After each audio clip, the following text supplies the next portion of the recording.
Okay, we're picking up right where we left off.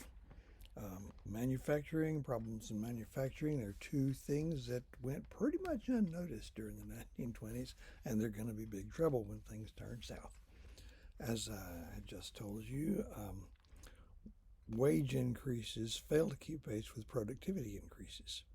So the average worker is producing more and more stuff, and yes, they're making more money. Actually, the wages were trending upwards, but not as fast as productivity. Sounds like splitting a hair. Manufacturers in general had abandoned the old iron law of wages, and I think partly they were concerned about. They thought this might be a way to discourage unionism and socialism, stuff like that. They were paying workers more. They're setting up pension funds. They're allowing some vacation time, uh, just to try to sweeten the deal, keep them from becoming radical. And one company, it was even buying gasoline at really cheap bulk rates and selling it to the workers at prices way below what the gas stations were charging, just as a perquisite. But the other thing, as I was into just barely toe in the water at the end of the last video, they overbuilt their productive capacity. Okay, these manufacturing companies tend to be very, very profitable. That makes them very cash rich, and they can do stuff like upgrading their factories or building newer and bigger factories without having to go to the bank to get loans. That has the effect. This is not the big problem, but it's there. That reduces the effectiveness of things that the Federal Reserve could have used to keep things cooled down. If the Federal Reserve had any idea they needed to keep things cooled down, which they pretty much didn't. Okay, they think they're going to need these factories in the 30s because they think the markets are just going to keep expanding, and they're not. Um, when things started to go south, as I said a minute ago, as inventories stack up, sales slow down, orders start to get canceled. So it's just in the manufacturing sector. What happens is, let's say for a moment you're purchasing manager for a department store or something like that, and you keep track of inventories. And when inventory, that's how much unsold stuff you got. That starts to stack up. That means it's coming in the back door faster than it's going out the front, you might say. You're going to reduce orders for replacement merchandise or cut them out altogether. Now, bang, you're a plant manager for a factory. Orders are slowing down. What are you going to do? Well, maybe you cut wages, reduce production, lay off a shift or two. Now, it varied. Some manufacturers just kept on producing full out, assuming that somebody would buy it someday. Others would cut back, cut wages, lay workers off. Some shut down entirely. But everything they did is going to make it worse, because more orders will get cut, more workers get laid off, demand slows down some more, and it's a self-sustaining cycle. But the thing about the big factories, these big factories have to be run at a high percentage of capacity. The exact percentage is going to vary, but somewhere out there, uh, there's a production percentage, or a percentage of its total capacity of a factory, where you drop below that, that factory stops paying for itself. Okay, you may have heard of fixed costs, also known as overhead costs, that do not vary with the amount of production. Variable costs do, fixed costs do not. And if that factory, if it drops very much, that factory can't carry the overhead anymore. It becomes dead weight. So that's another problem they bought for themselves. So the stock market crash is going to seriously and almost immediately impact the manufacturing sector, which is already in trouble. And partly it's in trouble because the market has matured. Most everybody that wants a radio's got one, or a car, or whatever it is, and their credit's maxed out. Consumer credit is largely maxed out, so even if they wanted another one, they're not going to do it. Then the stock market crash just kills off consumer confidence, making it much less likely that a large number of consumers are going to want to take on debt they don't know they're going to be able to pay off because of the shock of the crash, the pessimism. You don't know if you're still going to have a job. You don't know if your business is still going to be there. So it's gonna get hit real hard. That leaves banking. Now, the banking crisis, that's the third one to happen, and the depression had been going on for a while before that reached crisis proportions. Like this other stuff, it was already going on. So roughly 7,000 banks failed in the United States during the prosperous 1920s. And that's because it's kind of the same problem as the farmers. Every little Podunk Junction small town out here has got two or three banks, and they're only marginally profitable if they're profitable at all. So bank failures were not uncommon. Let me just make sure you understand, how do banks make their money? Banks are businesses. They are operated to run a profit. In our day, they're heavily regulated. They were not as heavily regulated 90 years ago in the 1920s. They make their money primarily off something the bankers call the interest differential. Banks they borrow money at a low rate and lend it out again at a higher rate. Totally dumbed down example.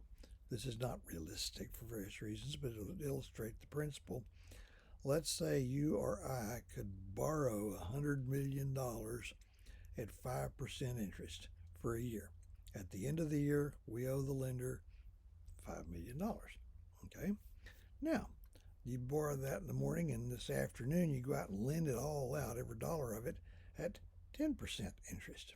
A year goes by, a miracle happens. All the borrowers repay the debt in full, and you pay the principal and interest to whoever you borrowed it from, and you keep the other $5 million. You pull $5 million out of thin air. Now, completely dumbed down.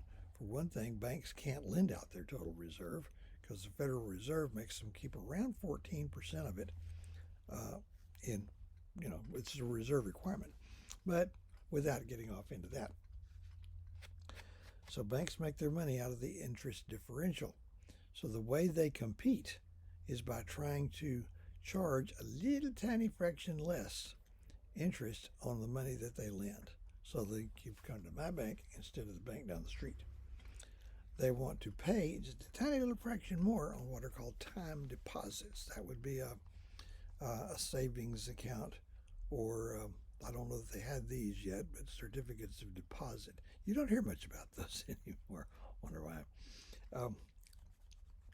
So as they compete with each other, they're narrowing the interest differential, narrowing it till they're just hanging on by the fingernails. You're a loan officer at one of these banks. Can you afford to let a potential borrower walk out your door empty-handed?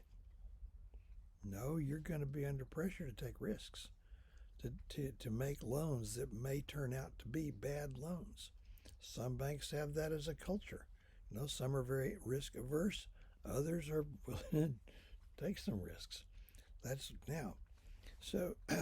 So these banks can, when things start to turn south, they just go dropping like flies. The supplement has exact numbers, but there's a 4-figure number of banks that closed. I think the 30 or 31 was close to catastrophic. I should tell you, how many banks do we have? As of the beginning of the Depression, there's roughly 13,000 commercial banks in the United States for a population of about 100 million. There are only about 2/3 that many today, with a population of over 300 million. The United States has always had more banks of a smaller average size than other industrial countries. Now, the huge problem here is that deposits were not insured. You put your money in a bank on faith that that bank's not going to have to close for some reason. So once the panic hits, bank runs proliferate. A bank run is called that because people run to try to get to the bank, fight and claw their way to the teller's window and withdraw their account before the bank shuts down. And of course, the bank can't sustain this for long because banks do not have, let's have reserves of those days. A healthy bank might have, $10 million. That doesn't mean they got $10 million back in the vault. a bank today. Now, my information is some years out of date, but a typical bank is going to have maybe about $100,000 in cash out of perhaps um, hundreds of millions in reserves. So that they've loaned out a lot of it. So when a bank fails, if you don't get your money out, your money's gone. You may get some of it back later because the bank is a corporation. When a corporation fails, it goes into what's called receivership, and that's where special auditors come in and establish what assets the defunct corporation has left, who has claims against those assets, and they'll share it out pro rata. But it may be years. You may just get pennies on the dollar. In the meantime, you can't pay your rent or your mortgage or your grocery bill or whatever it is. People tended to, they buy groceries. This is long before the credit card is invented. The grocer would just keep a tab. You're supposed to pay it like once a month. And when that happens, a lot of people just felt like they did. Christ, we don't have to pay that anymore. So that's going to kill a lot of businesses. So when most of your customers can't pay you, you can't pay your creditors, and you see the enormous ripple effects of just one bank going down. And thousands, a four-figure number of banks are failing, each one with catastrophic ripple effects. And that crisis reaches real crisis proportions about the end of 1931, going into 1932. Now, the Federal Reserve System already existed. It had the power, some very special powers and controls that were given to it to stabilize this, keep this from happening, but they refused to use them. You see, here's a trap that you shouldn't fall into. The Depression had nothing to do with inflation. It had to do with deflation. Prices are literally collapsing because of the economic slowdown, and sellers have to cut prices to the bone just to move the merchandise. Okay? So bankers liked that, especially the big banks. They their money is getting more valuable just sitting there, because it's, picture a seesaw, right? One end goes down, the other goes up. As prices go down, purchasing power goes up. Okay, if gasoline were $1 a gallon, $1 would buy more of it than it would if it was $3 a gallon. You understand what I'm saying here? It's quite simple. The Federal Reserve should have been using, and I'll explain this later because I'm short on time now, what are called open market operations, allowing banks, providing a way for banks to liquidate reserves that were not readily turned into cash otherwise. And a lot of banks could have passed this by. By 1931, even the big banks are in trouble. So we came really close. If the banking system had gone down, we would have been like the old woman in the commercial who's fallen and can't get up. So in the year 1931, I believe it was, people they didn't wait for a bank run. They just pulled their money out. $100 million goes out of the banking system, and that's the lifeblood of the banking system, just being drained out. Get your cash, hide it under the mattress, hide it in the sock drawer, bury it in a quart jar out by a fence post, whatever it might be. I wonder how much money there is still that hadn't been found.